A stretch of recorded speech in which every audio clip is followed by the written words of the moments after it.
Realized my laptop was dying. So sorry. I was very guilty of that. And then it's like, oh shoot, let me just casually lean over, grab the cord, plug it back in. Yeah, definitely not something that you want your laptop to die on in the middle of a Zoom or a presentation or a show. So, but Yes. Long week, right? JK, it's Tuesday. Uh, so we have a couple more minutes, I guess, before we jump in. yeah, we'll let people start to trickle in. We'll let Yeah. Daphne get all the YouTube stuff up and running. I think it's so Yeah. cool that we have that option to have it on both platforms. Such a great way to branch out and to reach, new audience members and just, get ourselves out there. Yeah. Reach some more folks, some legal information, not advice, information. Exactly. Exactly. Joe's got all of the diplomas and degrees up. So many. He's I got they were balling over collecting there. they were collecting dust, so Are those all yours? they That's are great. Oh, cute. they He He's must are have. knowledgeable. I'm sorry, my knowledge level? Yeah, no, you're It's knowledgeable. I'm saying. well I'm Good knowledgeable. for I was you. saying my knowledge level is about half of the degrees anyways. But no, they were collecting dust, so I'm like, all right, let's design the wall. So now Mhm. I got like my shelves up, I got everything up. It's pretty cool. I enjoy it. So now it's just more of an office feel. Yeah, 100%. Yeah, I was so reluctant to start putting those up, especially when we were moving. Now I need to Hmm. put put Simon to work on hanging some frames and doing all that good stuff. Because it's interesting, you get so Yeah, I many, mean, like barrister and so solicitor many. and Well, notary and your undergrad. It's a lot of paper for a lot of schooling, right? So might as well display so it. much. Yeah, I think so. And plus it gives it, like I said, gives it more of like an office feel. And Mhm. I needed to remodel anyways. I needed to get like one of those like small plants to go up on the shelf. Yeah, I have a what did I get? I didn't realize that figs were called um plastic trees or ficus, sorry. So my cousins gave me a clipping of their ficus, and my parents were like, "Oh, you have, a plastic tree." I'm like, "No, it's not plastic. It's real. Like, what are you saying?" I was so offended that they thought I had a fake plant when they came to visit, and I learned that a ficus can also be called a plastic tree or a plastic plant or something like that because it It's so funny. is used to make plastics. Oh, I didn't know that. You should have ran with it and told him to water it every day and then say, yeah, it's actually a plastic tree. You have to water it. Yeah, I I need, I wish. need some greenery in here. Yeah. Well, But guys, I think that's time to get going. Yeah. Yeah. yeah, Yeah, it's pretty much after hours. Yeah, it's after hours. Woohoo. on the East So, Coast. oh, true. After hours on the East Sorry. Coast. Sorry, Steph. So yeah, everyone, welcome. Welcome to Family Law Now After Hours.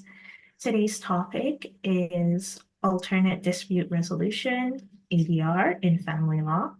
Please note the purpose of this series is to discuss general information um, at separation, divorce, and family law matters. Any information provided here is not to be construed as legal advice. Also, please interact with us. Use the Q&A feature to submit your comments and your questions. If you have any questions regarding a specific matter, you can call our office or a lawyer in your area to book a consultation to receive tailored advice.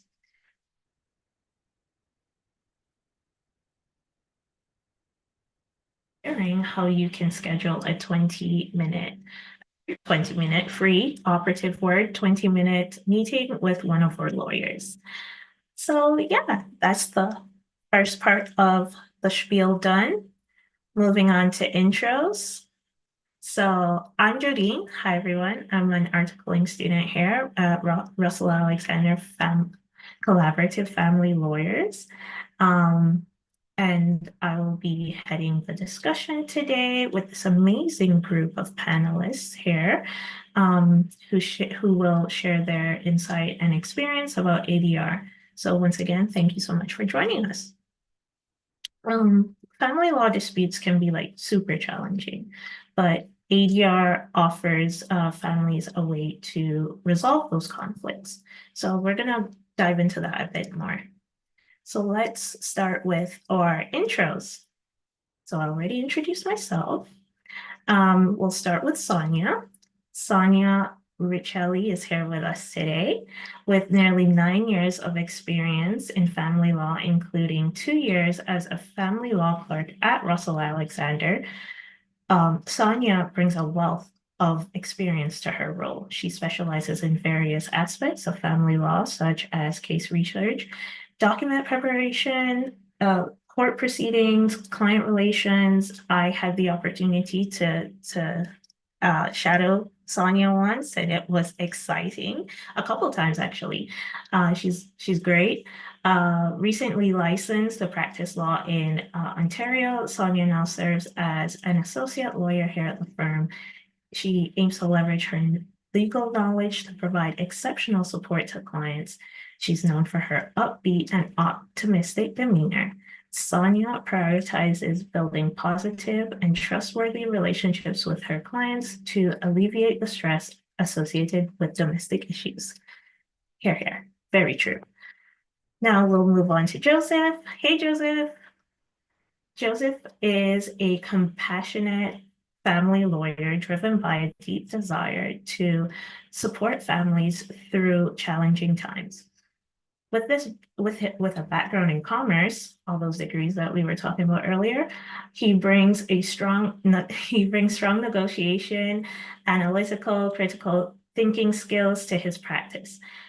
During his articling period, which he did at the firm, he was able to gain confidence in handling a wide law matters. Joseph emphasizes active listening, clear communication, and empathy, fostering a comfortable environment for his clients. Joseph is certified as a collaborative family lawyer with the Ontario Association of Collaborative Professionals, and thus offers clients an alternative dispute resolution approach to avoid court. Wow, handy, handy, handy. Joseph is a hockey head. Joseph, you okay today? We checked in on you last time. Are you good? I'm good for now, Joe. We'll see tomorrow night when they play Vegas, but I'm good for now. All right, cool. So, and last but certainly not least, we have Stephanie Brooks here with us. Hey, Steph. Steph has been immersed in family law for over 6 years, advocating for clients both inside and outside of the courtroom. Also, very handy for today. Over the course of her legal career, she gained experience managing a diverse caseload with sensitive matters and recently obtained a successful result from an ex parte motion, which is published on Canly. Please go have a look. What drives Stephanie's passion is the positive difference that she can make when assisting her clients. Though through what is a traditionally difficult time by approaching matters with empathy, integrity, and compassion. Welcome, welcome, everyone. Thank you so much. Thanks, Jodeen. Those are awesome, awesome intros. I just want you in my corner, like doing my intro anytime I like go to court, meet a new client. Oh my gosh, yes, I would love to. Such a vibrant and She could be your hype woman. yeah, exactly. That's what I'm thinking. Oh, thank you. I'll just call it shadowing. So yeah. So we will start off with an intro, a nice little overview of our topic today. And Steph, can you get into that for us? Yeah, absolutely. So as Jodeen mentioned, we're talking about alternative dispute resolution so that we don't twist our tongues too much. We'll just call it ADR. So this refers to a set of processes used to resolve disputes without resorting to traditional courtroom litigation. So ADR will often encompass various methods of resolving conflicts that are still legally binding, but it's just avoiding the formal legal proceedings of going to court and, things, the process that can be time consuming, expensive, and very adversarial. So the ultimate goal of any ADR process is to reach a resolution in a more efficient, cost-effective, and collaborative or amicable manner. So we're going to touch on a variety of them, like mediation, arbitration, collaborative law. These might be terms that you've heard of, but maybe don't really understand what the differences are or what really goes into each one. So we're going to be, taking a deep dive throughout the course of this show. And ultimately, these types of ADR methods are more and more commonly utilized. In fact, the Divorce Act was amended recently. The effects took place in March of 2021. And these amendments actually require parties who are involved in family law cases to try to resolve issues through ADR first, as long as it's appropriate. So in a nutshell, it's out of court settlement that's still legally binding. But yeah, we'll get into all the details and the pros, cons, the components as we go through today. Thank you, Steph, for that intro.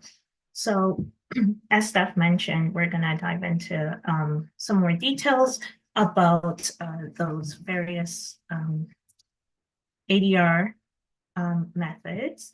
I will start by talking about the legal framework that we have for ADR, which is interesting because, as Steph said, that a lot of the processes that we're going to be talking about aren't necessarily found in legislation. What they're alluded to in legislation and mentioned in legislation as a suggestion for participants and parties in legal matters to resolve their family law disputes. So as Steph mentioned, on June 21, sorry, Steph didn't mention that part. Steph mentioned as of March 1st, 2021, there were some changes to the Divorce Act, which affected family law dispute resolutions. So although ADR has been around for quite some time, recent amendments to family law legislation promote ADR processes as resolving family law disputes. And this is as really only when it's appropriate, and I think that's important to note. So provincial legislation also has similar provisions for unmarried couples because the Divorce Act applies to married couples. So the Child, Youth, and Family Service Act as well will promote ADR to resolve issues where child protection is concerned. So throughout these family law legislations, we'll find different mentions of, the legislation encouraging parties to resolve their issues through ADR processes rather than go directly to the courts. So the one process that has legislation that will affect it directly is arbitration. So there is the Arbitration Act of 1991. So arbitration is governed by the Arbitration Act of 1991 as well as the Family Law Act. Arbitration offers binding resolutions outside of court, and I know that Joseph is going to talk more about that, so I'm not going to go into that too much, but those are the legislations that we'll talk about. Dispute resolution, alternative dispute resolution, and we'll give you a bit more information on the first widely known, I think, dispute resolution option, which is mediation. Right, Steph?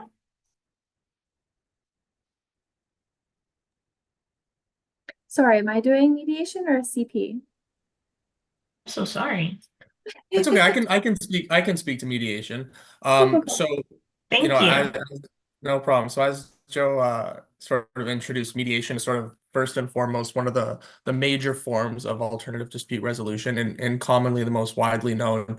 Um, Mediation itself is actually a voluntary process where a neutral third party, also known as a mediator, helps parties, their families, in a family dispute can be a non-family dispute, but for the purposes of our conversation today, we're going to be speaking solely on family law disputes, and it allows these parties to hopefully reach a mutually acceptable resolution. It's over the last few years, it has increasingly been recognized as a one of the more beneficial alternatives to litigation in Ontario family law, as Steph mentioned. There have been recent amendments to legislation that actually require this, and unfortunately, in our line of work, we don't see it being as utilized as often as it should be. Um, I'm just going to speak to the pros because later on in the show, we're actually going to be discussing or doing a compare and contrast of different models of ADR. So I'm sort of just going to highlight some key pros associated with mediation. Mediation, sorry, and maybe just to further clarify, this is pros as it relates to or in comparison against litigation itself. So it's not necessarily pros as a result of other alternative dispute resolution processes, more so as just being compared against litigation. So the first things first, that mediation is cost effective.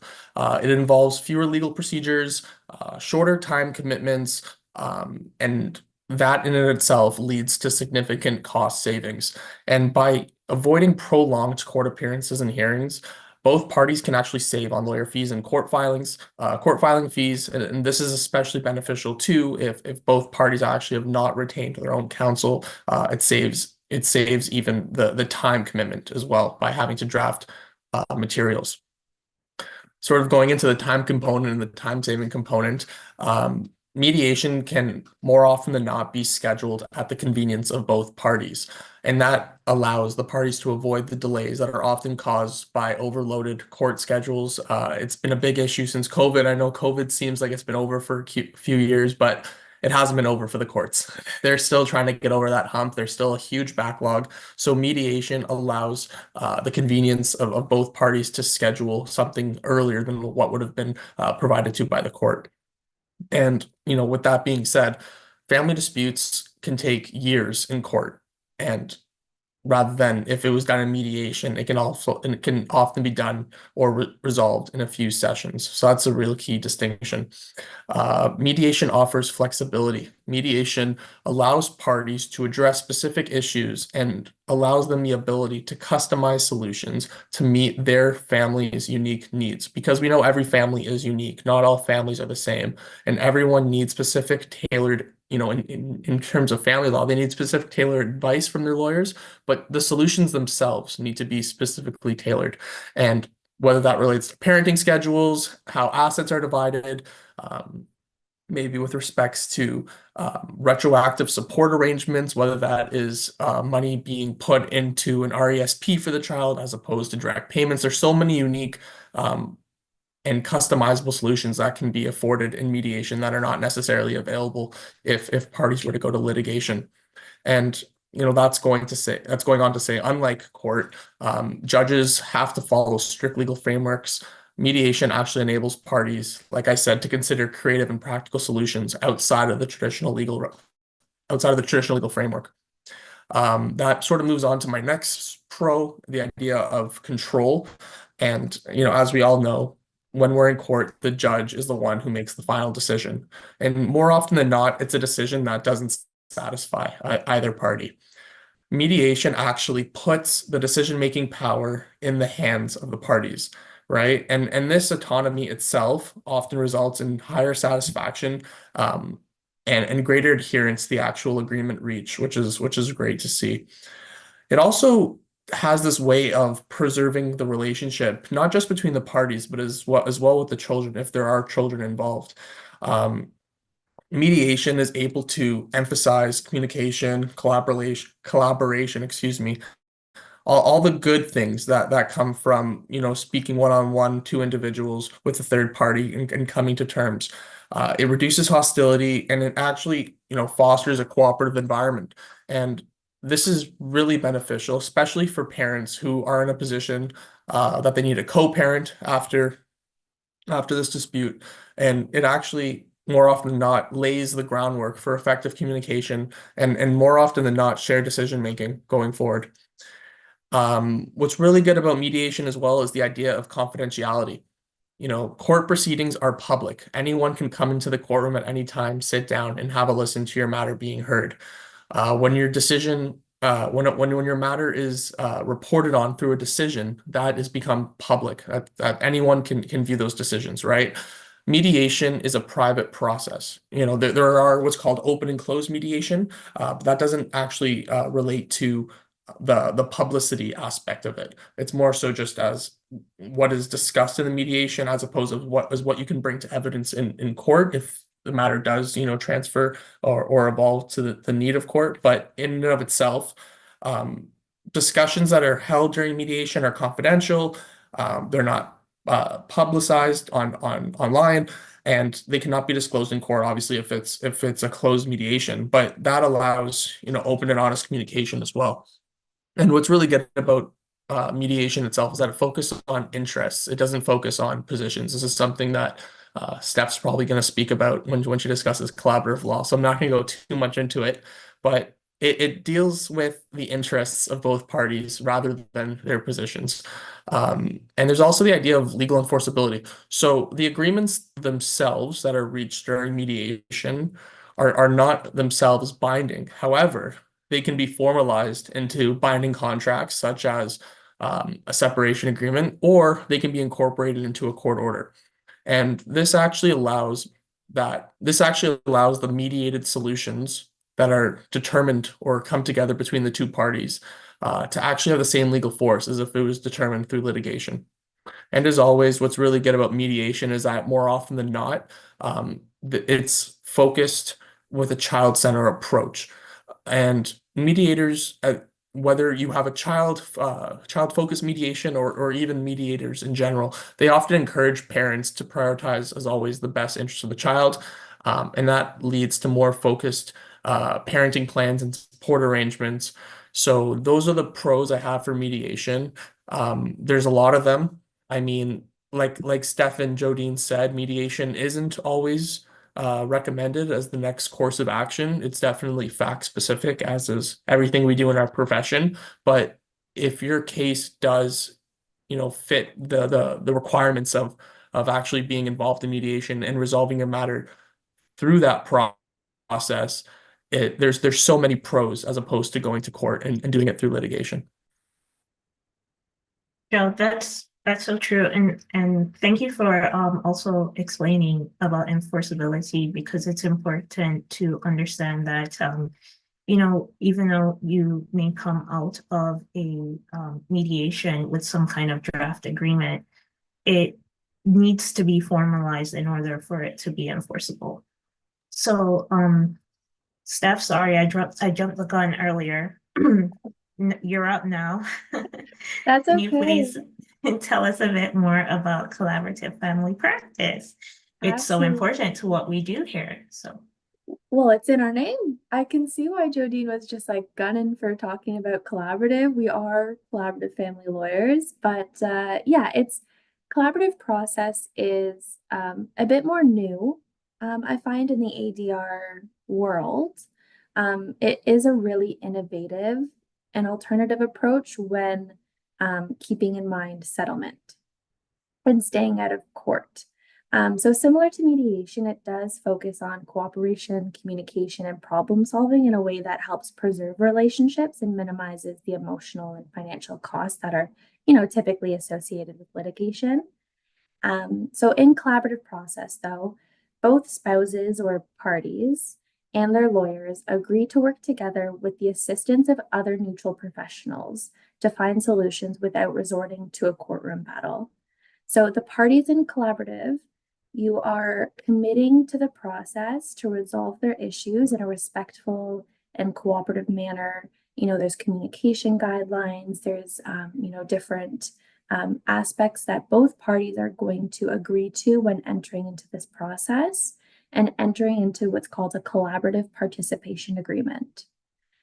So this participation agreement provides that if either party does go to court, if the process breaks down or ends, both parties have to hire new lawyers to represent them in the litigation process.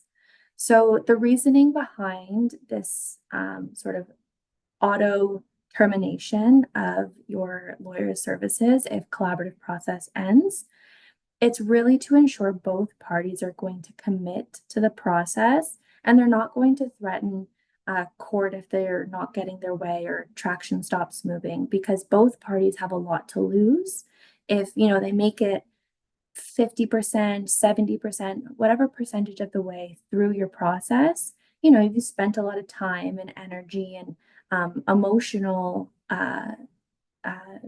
commitment to this process. So to have the participation agreement that provides that if it ends, both parties have to ultimately start fresh. It really, really incentivizes people to stay committed. The other thing is everything within collaborative process, similar to mediation, is without prejudice or confidential. So it allows for the floor to feel open. You're able to talk about your goals or your interests, which is sort of the basis around the discussion and the negotiations. So, Joe mentioned this idea of an interest-based negotiation. And really this approach is seeking to identify the underlying interests or the goals or the needs of each party. So this could be emotional, financial security, children's well-being, whatever each party's goals are. The team really focuses on ensuring that we work towards a solution that meets those interests as much as possible. So I mentioned that there are, you have your two lawyers, but there are also neutrals that can be involved. This could be a financial neutral that may help, in the division of assets, pensions, determination of support, other financial matters. And there's also family neutrals, and those are on board to ensure, children's needs are considered in decisions. Or even if there's no children, I find family neutrals are extremely helpful in the process because they provide that emotional support, maybe mental health support, to help manage the emotional aspects of divorce or separation. And they're also there to facilitate communication. So having these neutral parties really, really helps, propel the matter forward. Because if Joe and I are on a file and I'm telling my client something and he's telling his client something, our clients might not believe the other lawyer, right? They might listen if, let's say, Sonia was a financial professional. If it comes from Sonia, it's a neutral presentation of information or legal framework or, solutions.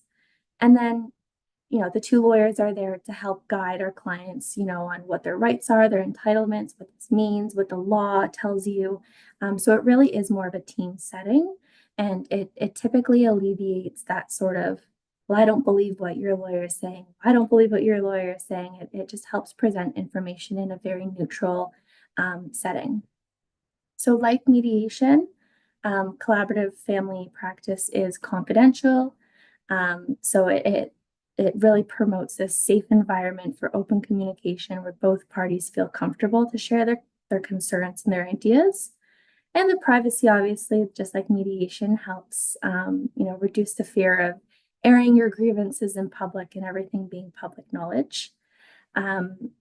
Again, similar to mediation, you want to ensure that at the end of the agreement, you're entering into a binding contract. So whether it's a separation agreement, parenting plan, there are obviously certain hallmarks of a legally binding agreement, but that's really the goal. And these separation agreements that are entered into through the collaborative process typically tend to result in a more sustainable, amicable, tailored solution for the specific needs of the family. Some other, pros of collaborative is it preserves relationships. The family neutrals really emphasize effective communication, especially if children are involved to foster co-parenting. It also provides more control and empowerment.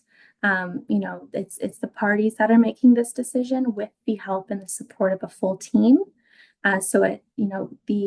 The solutions and the agreements and the parenting schedules are often a lot more creative and unique, and they allow for, if there's a change in the future, predicting potential variations. So it allows that all-encompassed agreement. There is a cost-effective component. A lot of people, at first are like, well, I don't really know if I want to hire 2 more professionals. Isn't that going to just bump up the costs? But in reality, we see the cost for parties going through a collaborative process to be a lot less, because instead of you paying your lawyer to do your financial statement and your ex paying their lawyer to do their financial statement, you're jointly sharing the cost of a financial neutral to gather all the disclosure, pop it in we call it a net family property statement. So these are all sort of legal terms that we've talked about in previous sessions, but this net family property statement, which is a deep dive on everything you own and how things are going to be divided. So you're not paying twice at a lawyer's hourly rate to do all of this. You're jointly paying half of a financial neutral to do all of it. So it really does create a cost-saving benefit. And same with the family professional as well. If you're drafting a parenting plan, or even if there's no kids involved and you just, it's nice to have a family neutral to keep everybody on track, to manage expectations and to keep things moving forward, which also ties into collaborative process, providing a faster resolution. And ultimately, at the end of the day, it results in better long-term outcomes, and you'll always have that access to professional support. Many clients still turn to their financial neutrals to help with budgeting post-separation, or the family neutral to help, navigating personal, emotional turmoil, or, how to deal with the emotional aspect, or if something new comes up in the future. Those are professionals that you can always turn back to. That's a little bit about collaborative. Thank you so much, Steph. Yeah, it's great to have a team. Teams can also include like therapists and parenting coordinators as well to really help you through the process. So it's very much a holistic process, which is what we certainly buy into here at Russell Alexander, collaborative family lawyers. So thanks, Steph, for that. So we'll shift gears over to another form of ADR. This is for you, Joseph. Can you tell us a bit about arbitration? Slightly different from what we've been talking about so far, because everything else has been kind of putting together these contracts that in and of themselves legally binding, but there's a legislative framework for arbitration that allows for a different process. So please go ahead, tell us about that. Yeah, so out of all the ADR types, arbitration is the closest to being similar to court or going through litigation without actually being litigation. It too is a private dispute resolution process where a arbiter, which is the neutral third party in this case, as opposed to a mediator, they hear evidence and they actually make a binding decision. And unlike mediation, arbitration actually results in a legally binding decision, which is referred to as an award, and it is made by the arbiter after hearing evidence and arguments on both sides. And same thing with going to court through litigation. This award provides both finality, and certainty, and that reduces any risks of any prolonged disputes, as if you were just to simply go to mediation and have that signed agreement that hasn't been formalized into an agreement or court order.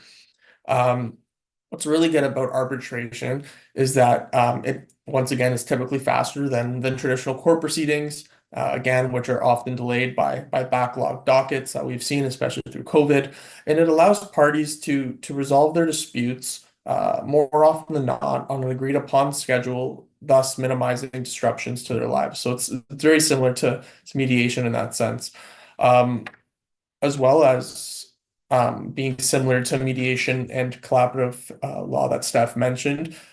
There has, in a sense, there is a customizable process, or can be a customizable process. Parties are able to, well, through their lawyers at least, can customize the rules and procedures of the arbitration to suit their specific needs, for it to be tailored. And that can include things such as timelines, the scope of issues to be resolved, as well as any rules regarding evidence and submission of evidence. And this flexibility actually allows the parties to ensure that the process itself aligns with the complexity and nature of the dispute, right? Because when we go into court, we have predefined timelines, and the scope of the issues that need to be resolved are actually have to be determined beforehand, right? So this allows us to take a step back, allows us to review timelines as we move forward in the process, and that's what's really great. The idea of flexibility is really important. And with respects to the actual arbiters themselves, parties are free to select arbiters, hopefully with experience, or at least I should say specific experience in family law. More often than not, there's a lot of arbiters out there who are retired judges, retired senior family lawyers. So those are the people that we like to target as being arbiters in cases. There are arbiters who have experience in commercial litigation, employment, but given that we are dealing with a family dispute, it's wiser to deal with one who actually has specific expertise in family law, such as retired judges. And that ultimately ensures that decisions are A, informed by relevant legal principles, as well as B, the idea that someone with a practical understanding of family law is weighing in. Like I said, you don't want someone with a practical understanding in commercial litigation being the one making the award. You want someone to have a practical understanding who's practiced family law for a number of years, and maybe has had the honor of being called to the bench or appointed to the bench. And once again, this again contrasts with courts, where sometimes it's definitely less rare now, but sometimes you can be assigned a judge that actually may not have specialized family law knowledge. I know Steph's nodding her head. She's been in front of a judge who maybe hasn't had family law experience, but it could happen where you go to a big city court, such as Toronto, for example, or Newmarket, and you can have a judge in front of you who maybe deals with criminal law matters all day, and you're in their docket, and having to explain to them why award or why they should make a decision on your client's behalf, who maybe doesn't have specialized knowledge of family law. It's difficult. It's a difficult task to do. So what's really great about arbitration is that doesn't occur. Again, with mediation and collaborative family law, or sorry, collaborative law as well. Arbitration itself is private and confidential, and that allows both parties to protect sensitive family matters from public exposure, as is not the case with going to court. Again, the parties have the ability to select an arbiter, unlike a court case where a judge is assigned to them. And, as Steph mentioned, with respects to cost predictability, arbitration does have costs associated with them. There is a cost associated with the arbiter in terms of their fees, lawyers in drafting pleadings, or making an arbitration brief.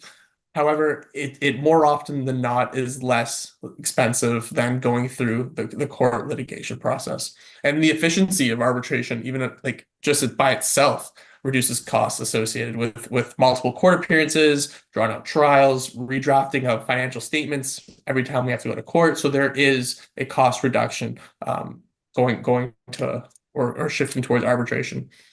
Speaking about enforceability, I know Jodeen's gonna be speaking about enforceability, but as I've mentioned already, arbitration awards are legally binding and enforceable. And that once again provides finality and certainty to the parties. And I think Joe is also going to be speaking about the legal framework, or she already has, but she mentioned that arbitration doesn't matter if it's commercial or family, it is governed by the Arbitration Act, and it must comply with the Family Law Act as well when we're dealing with family awards, family law awards. And what's really great, just sort of a final closing of all the pros, arbitration, it has a structured process that allows for enforceable outcomes. I think that's what's really great. It's structured process, enforceable outcomes that it prioritizes efficiency, it prioritizes privacy, it minimalizes conflict.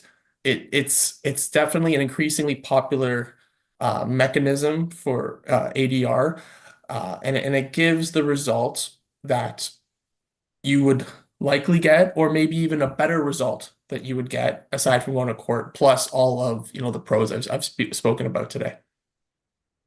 Thanks, Joe.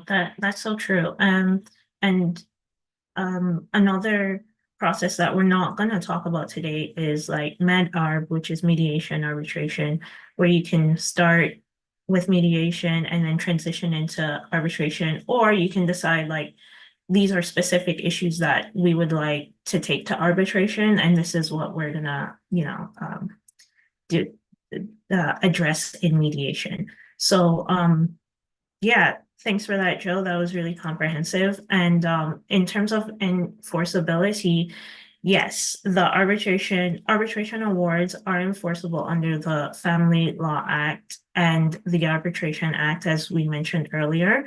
In order to enforce an award, parties must submit an arbitration agreement, provide evidence that independent legal advice was obtained, and file the arbiter's award with the court for formal recognition. So there are requirements under the act itself, and then there are requirements in the Family Law Act, because the Arbitration Act doesn't just cover family arbitration, it covers arbitration in various areas, like Joe said, in commercial. And honestly, before I got into family, when I heard arbitration, I thought commercial, like Uber's taking you to court, or well, not court, but Uber's taking you out of court so that they don't, whatever, they can get away with all the interesting things that you can't necessarily get away with in court. But what arbitration definitely does in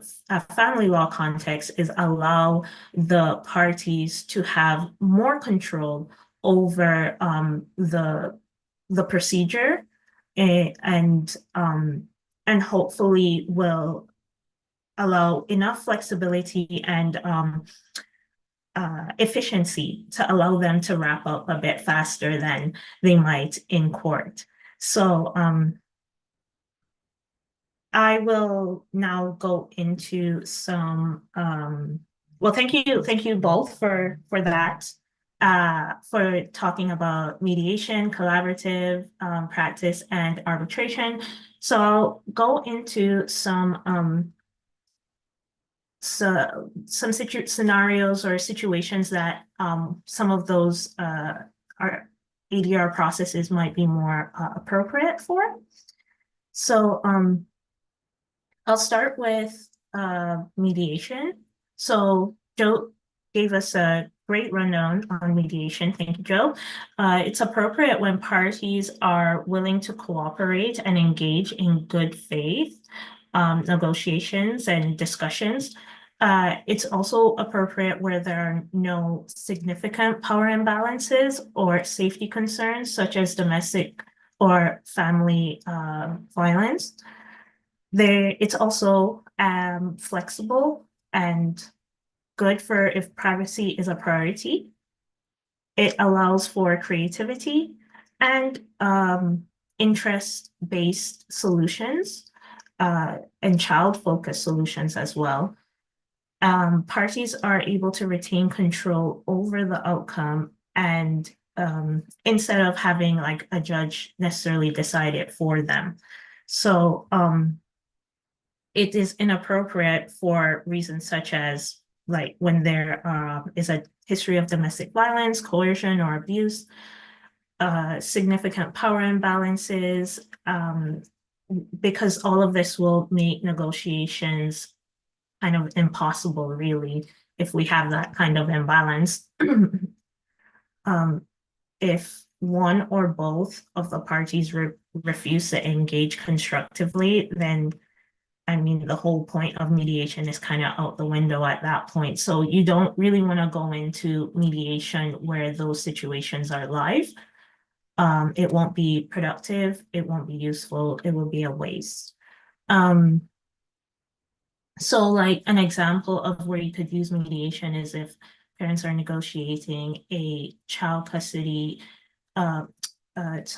decision-making schedule or a parenting plan, and they need to find a way that best serves their child's emotional and developmental needs, or yeah, a parenting plan where, you know, we just need to figure out the logistics of things. Mediation could be good for that.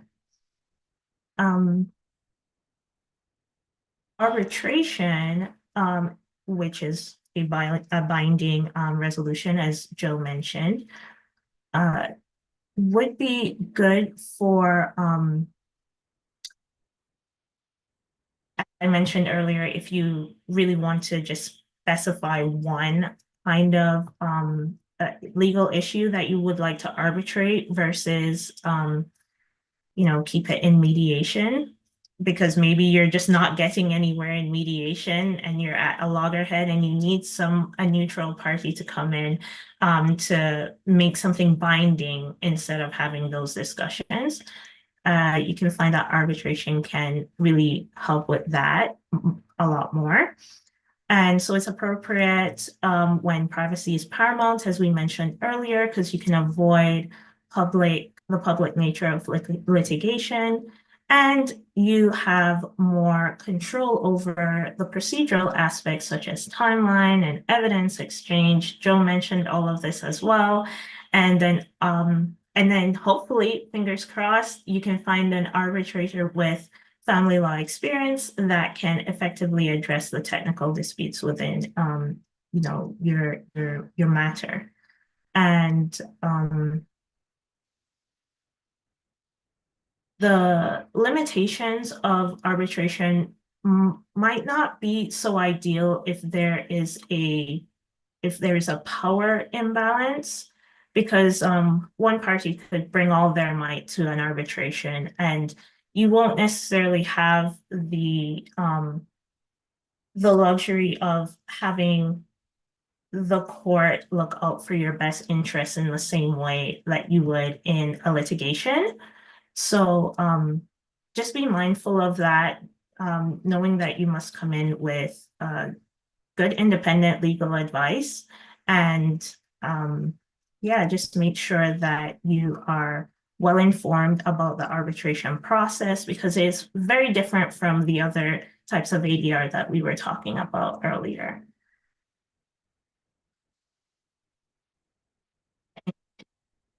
Something I think everyone wants to hear about: cost, and what you could be saving if you decide to go with an alternative dispute resolution process.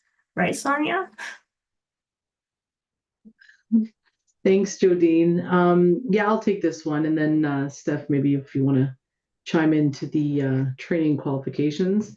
Yeah, So Steph, please do that after. No, it's okay. My bad. I don't mind. Because I'm dealing with the cost, but it's funny because my number 8 and number 9 like kind of intertwine. So I'll just kind of mention those. We'll go back to Steph, and then I'll just close it up with my final. Welcome. So Thank obviously, you so much. yeah, no problem. So obviously, as everyone has said, cost in litigation is far greater than should you choose ADR. Now, I came across a 2018 I'm sorry, a 2017 study. I know it's a little bit dated, but it gives you the rough estimate and of what's going on here. And I'm going to throw you some numbers. I don't try not to confuse anybody, but I'll get right into it. So in 2018, the Canadian Bar Association released a study which compared the effectiveness of dispute resolution processes in family law conflicts. This comparative study was published with the Canadian Research Institute for Law and Family in 2017, and it was based on surveys of 166 family law lawyers across 4 provinces, Alberta, BC, Nova Scotia, and Ontario, and measured the social, environmental, and economic impact of the use of each route. So collaboration, mediation, arbitration, and litigation. So the study measured, the cost effectiveness and the usefulness and the value of each process in both low conflict and high conflict cases, which I found really interesting. And the findings were that mediation and collaboration provide significantly higher value to parties than arbitration and litigation. And the difference was even more profound when the average costs of each procedure were compared to the value received, right? So I'll share the link of what I found here. There's a couple charts, really interesting charts. And like overall, mediation and collaboration appear to have a significantly lower total costs to parties for both high and low conflict family law disputes. Now, that's obvious. But what I did come across, and which was interesting, so this Joe might hear chime in on this one. The cost for a low conflict dispute in arbitration was approximately $12,000. The cost for a low conflict dispute in litigation, just the same amount. So the cost for a high conflict arbitration was $40,000, and it was the same for a high conflict litigation. So that just something for people to realize that litigation and arbitration are hand in hand with respect to costs. Now, when you go into collaboration and mediation, those cut in half, each of them, they cut in half with respect to the cost, and the timing of each of them cut in half, if not less than half. So collaboration and mediation is probably the best bet. With respect to usefulness and the value, so again, I'm just looking at my chart here. It measured how well the results met the clients and their children's interests, their satisfaction, speed, efficiency, and the effect of future cooperations and relationship between the parties post ADR and or litigation. And what we found was that it seems in high conflict cases, parties might resist using collaboration or mediation, forcing these issues into litigation. So people that are not collaborative, people that are arguing extensively, they're not amicable, they immediately want litigation. Now, although litigation seems most useful with respect to very urgent cases, like like a risk of harm to people or property or substance abuse situations, the results were very low for the impact on future cooperation between the parties. So it seems that should parties want to attend litigation, they probably will never speak again. Whereas if you're going to participate in collaboration or a mediation, it seems that the parties, even if they're resistant to it, it seems that the future, they're more, they participate with communicating on a different level, especially with respect to children and co-parenting. So that's a really good pro there. Mediation and collaboration, both ranked highest in terms of generating results in a timely and cost-efficient way. So this is another thing that a lot of people don't need to really remember. So the bottom line is that mediation and collaboration are both significantly more time efficient, cost efficient than litigation, are more likely to achieve results that are in the best interest of the parties as well as their children. And they also help minimize relationship damage, which is what I just mentioned, therefore increasing future cooperation with one another. Okay, so this is something a lot of people need to really think about. So I'm going to just quickly talk about the success rates because it's kind of interrelated, and the client satisfaction. So the bottom line is that the biggest success rate in ADR, like the whole process, is 1, the parties come to an agreement, and 2, that the parties are left feeling satisfied that they resolve their dispute in a timely and cost-efficient way. That is the bottom line. So, so when you're talking about success rates, it's measured on that aspect, right? So typically people that are parties that are taking advantage of these routes are leaving satisfied.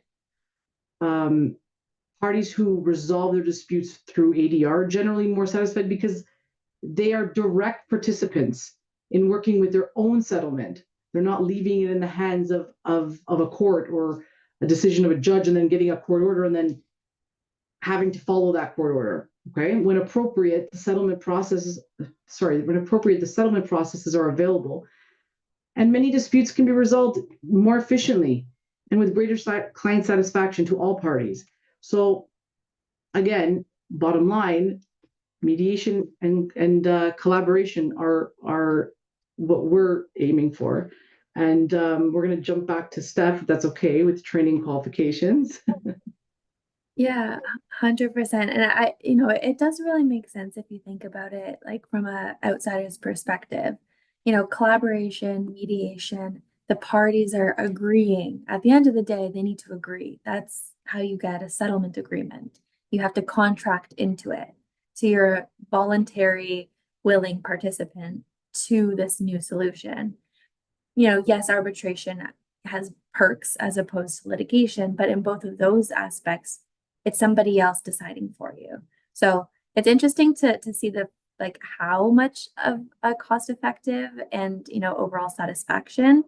It's really like night and day between those two sides of the spectrum. But when we're looking at like training and qualification, if you are thinking of these alternative dispute methods, when you're searching for a mediator, an arbitrator, or collaborative professional, the qualifications might vary depending on the jurisdiction and what specific role you're looking for. But ultimately, similar certifications, training paths, they're pretty well recognized across many different regions. So, for example, mediators in Ontario, we turn our mind to the Ontario Association for Family Mediation. That would be your guide. They outline the accreditation criteria and work experience needed for people to advertise as a licensed mediator. This includes a university degree or a comprehensive college diploma, or 6 years of experience.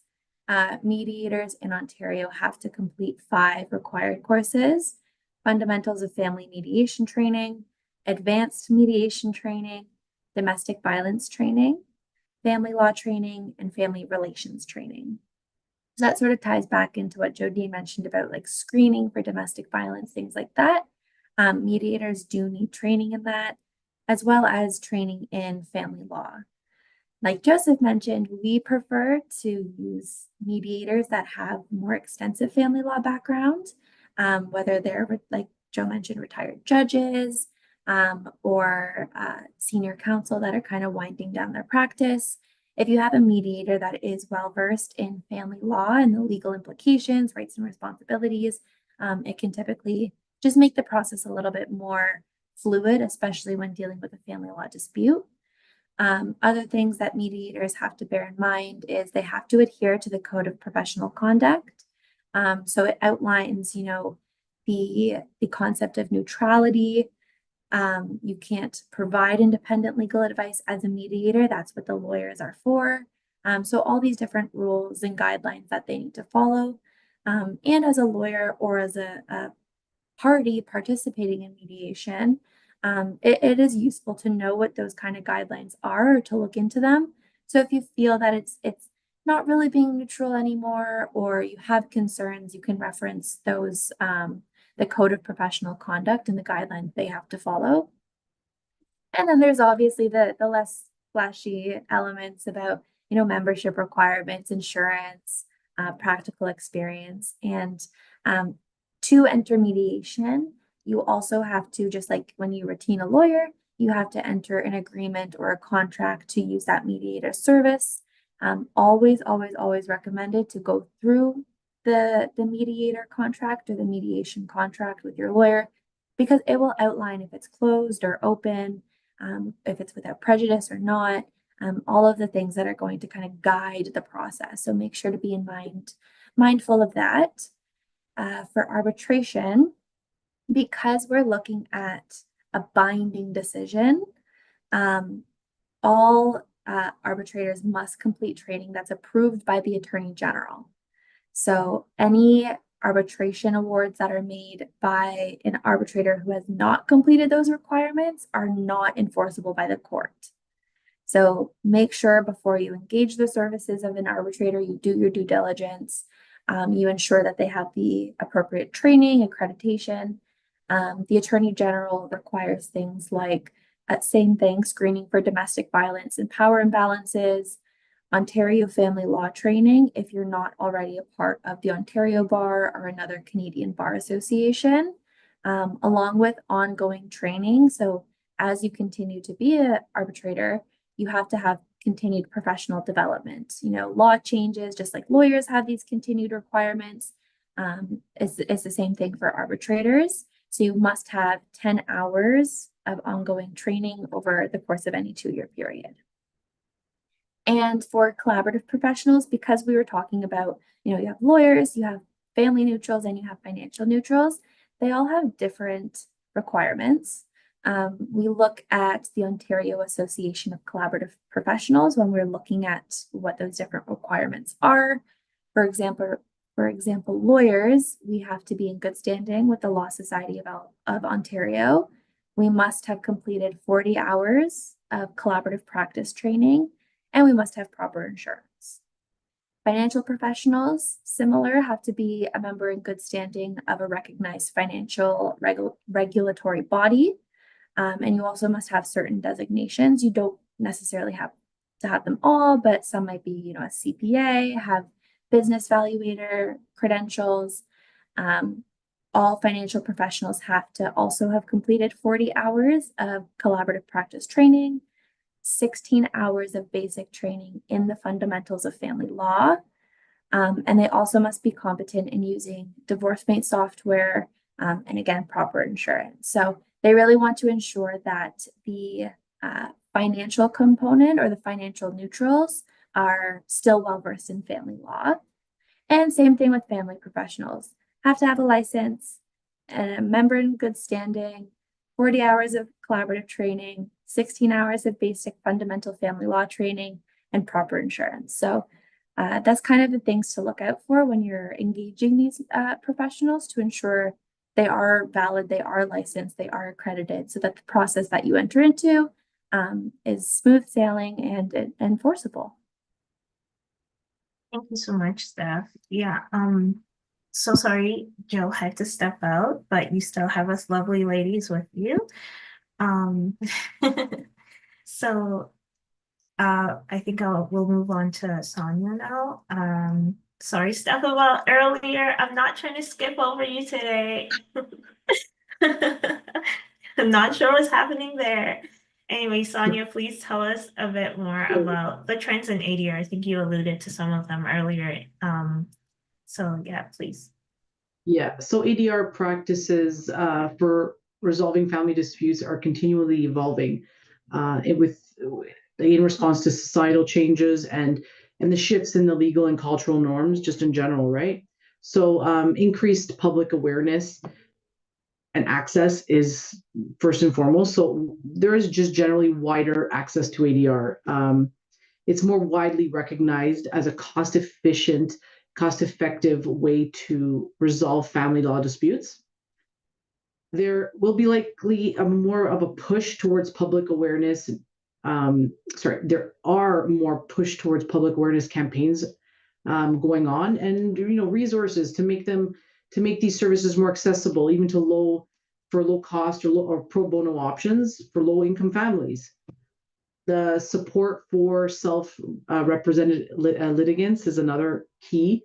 So ADR offers tools and guidance for individuals representing themselves in family disputes, ensuring that the parties who cannot afford lawyers or still have access to fair dispute resolution. Mediation and co-parenting programs for child custody and co-parenting arrangements. It's a benefit, a growing recognition and a benefit for these to have these arrangements. And courts may increasingly encourage and even mandate, in some cases, as we mentioned, mediation before litigation, because especially if it's involving children. So this is something that continues to occur.